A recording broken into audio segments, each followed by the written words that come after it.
Hey, everybody. It is update time on the Pro Street Group build being hosted by Dylan over at New York State Modeling. So hold tight and we'll be right back.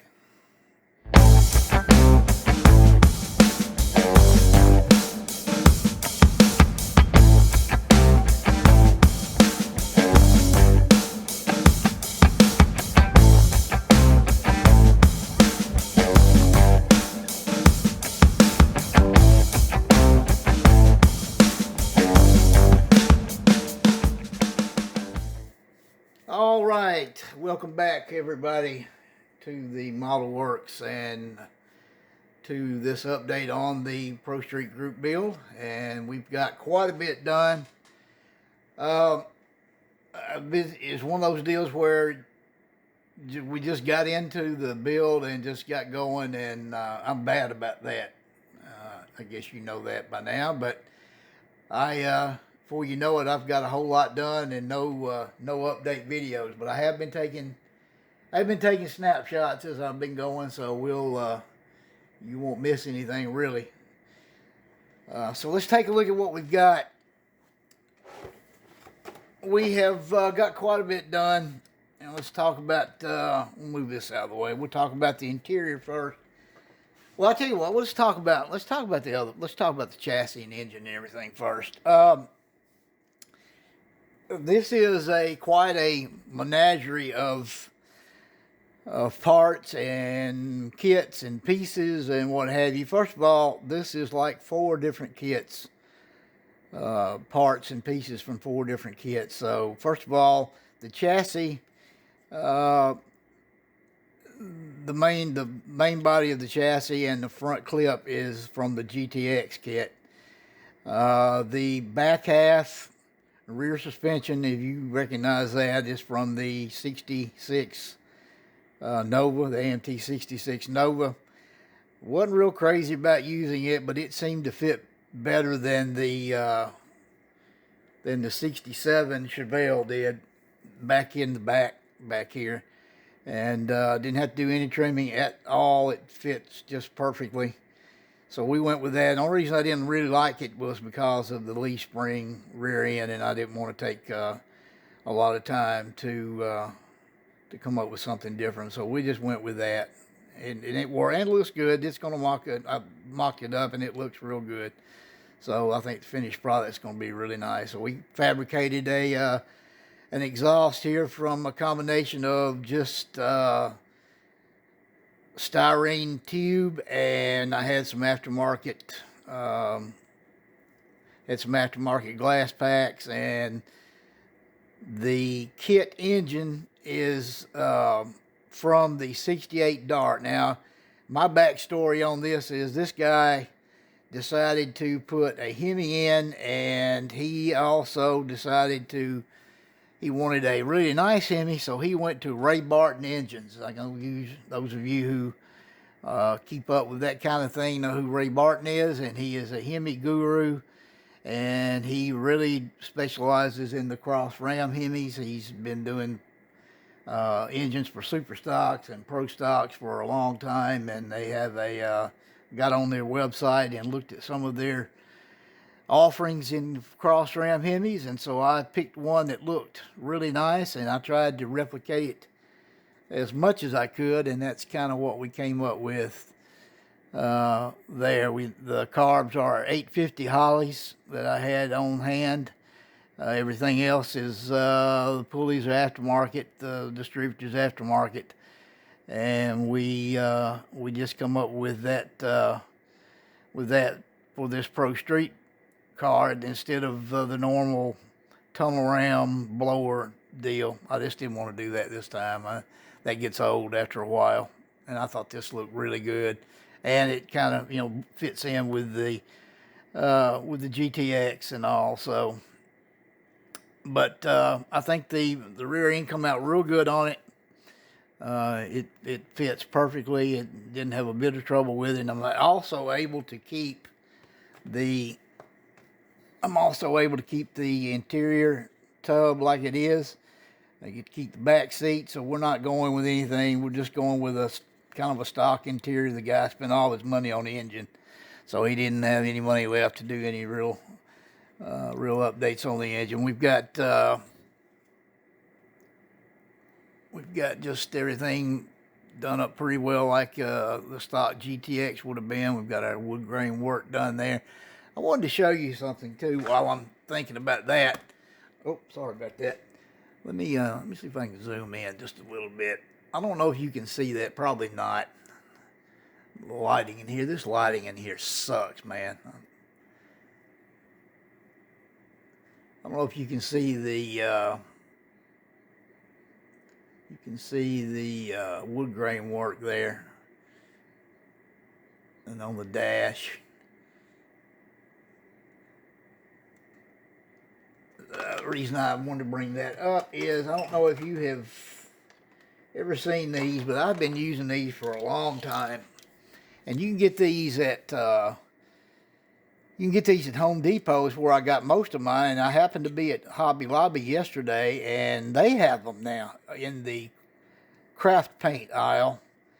And what this is wood grain touch-up stain markers for furniture, where you can, if you have a piece of furniture that's been stained and it's, had something spilled on it and, got a little spot or something, you don't want to stain the whole thing. It's got these pens, and these are just kind of like the Molotow chrome pens. You shake them up and, you pull the end off and tap it. And now, I have been using these kind of just as, for the wood grain in the beds of pickups and dashboards and door panels and what have you. And they've got several different colors. This is red oak, golden oak, red mahogany. I think I've got a dark walnut. But now, if you use these, I will warn you that these are enamel, oil-based enamel type stain. If you've ever used it has to dry. It takes forever for it to dry. Fortunately, I have a dehydrator, and that speeds the process up some. So that we use that on that. And what I do is I start off with the golden oak or the early American, and it's kind of a lighter color, and I get a base layer down and let that kind of tack up a little bit. And what it'll do is after about an hour or so, it'll start to get kind of tacky and sticky. You have to be real careful about putting your hands on it, because it will leave a fingerprint in a drop of a hat.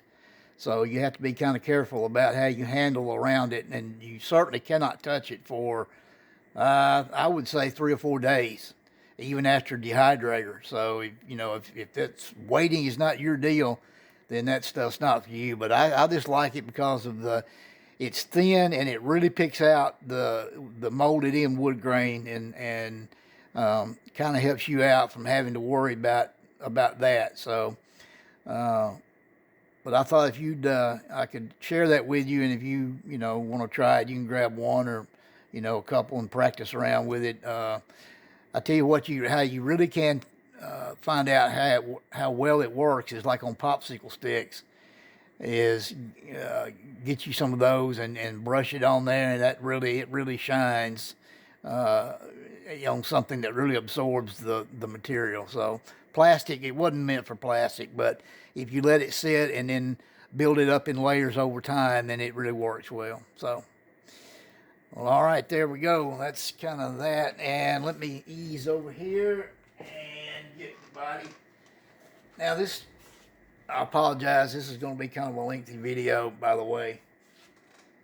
I wanted to talk about this paint job because it was kind of an in-depth paint job, but I am crazy about it and how it turned out.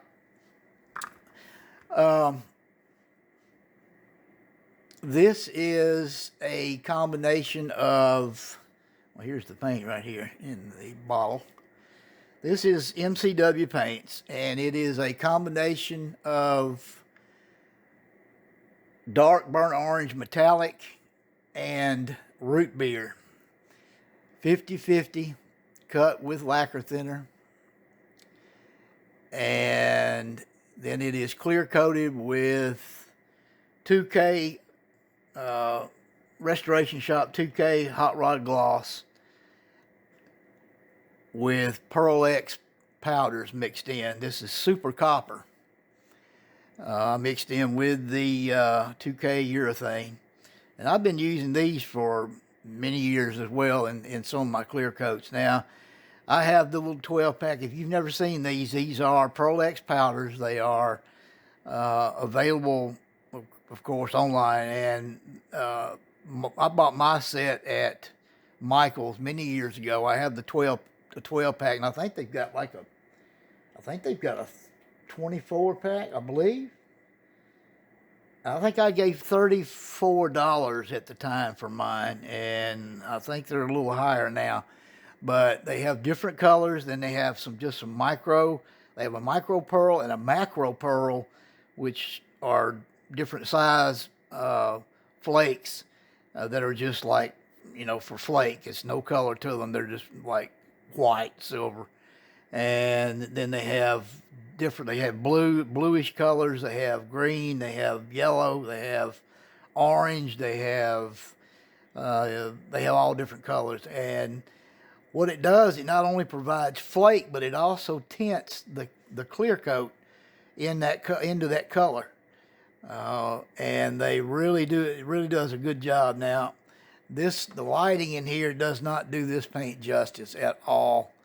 I'm going to get my phone here and show you kind of how it turned out. But this has not been cut and buffed or polished or anything. This is just with the 2K clear on top of it. And I did that a couple of days ago. So we're going to let it sit probably another day or so. I had it in my dehydrator, but it's still, I want to get my phone.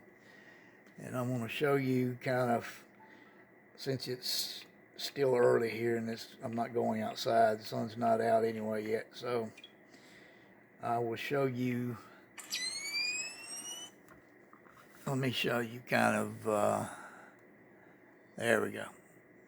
If you can see the flake, and it is very much in scale. Well, that's too bright. I'm relying on it. Let me go on the side. There we go.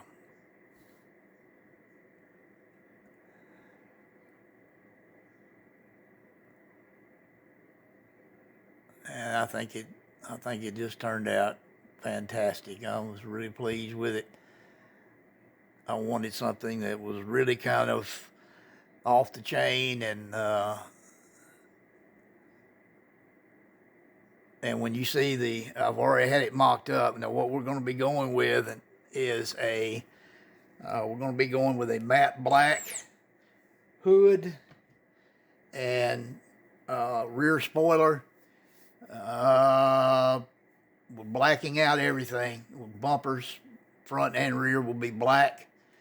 We're going to go with black wheels, probably a semi-gloss black wheels, and the matte black just didn't look right on the wheels, so we put a little bit of a shine on them, and I think it's going to look really, really good. So, and that's that. All right. So that's where we're at, and hopefully we'll be through in time, and we'll be able to move on to something else. But I wanted to get an update. We probably won't be another one until the final product, and I wanted to get one done. I don't usually do very many updates. I just get involved in building, and I've got so many things going on, extracurricular activities, and I just really don't have time to do a lot of videos. But there we go. All right. That's all for now, and I hope you enjoyed this little update, and we'll see you probably in a couple of weeks for the final. And everybody have a good work week, and take care of one another. You know the old saying, don't take any crap from anyone. See you soon.